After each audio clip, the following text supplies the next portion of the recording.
lot going on so far, so I'll try to be as quick as possible. Meaning 5 minutes. Certainly want to give honor once again. I don't want to become mundane, but I want to give honor to our leadership once again. Don't know where I'd be without such a great pastor, without such a great assistant pastor, I guess, if I could say that, to put a title on it, and without such a great youth pastor all sitting in the same row. Just great men of God, great leaders, and so easy to follow. Amen. Yes.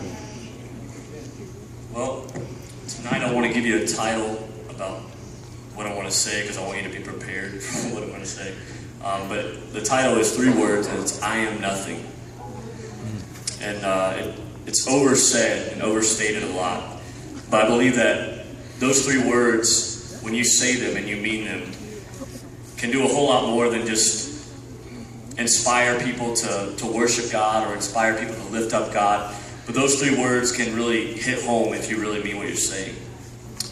So tonight I think most of you would agree with me when I say that today's generation is sort of a self-entitled generation.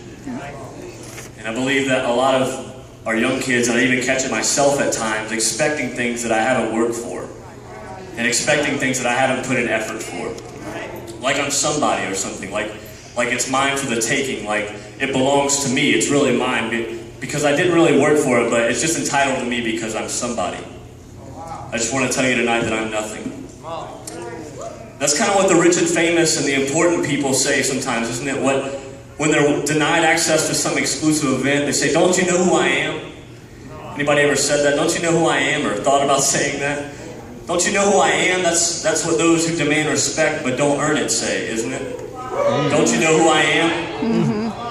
And that's what I might say when I get offended by not being able to preach in this pulpit or sing in these microphones. Don't you know who I am?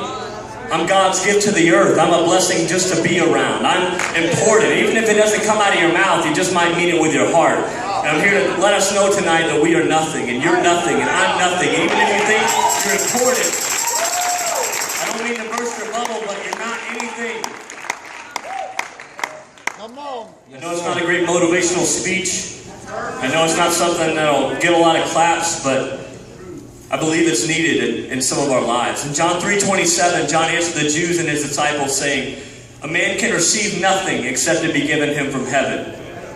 In John 5:30, even Jesus said, "I can of my own self do nothing." Even Jesus said, "I can of my own self do nothing." 1 Corinthians chapter 1, verse 26 says, "For ye see your calling, brethren, how that not many wise men after the flesh, not many mighty, not many noble are called. But God hath chosen the foolish things of the world to confound the wise. And God hath chosen the weak things of the world to confound the things which are mighty. And base things of the world, and things which are despised hath God chosen. Yea, and the things which are not, to bring to naught things that are, that no flesh should glory in his presence."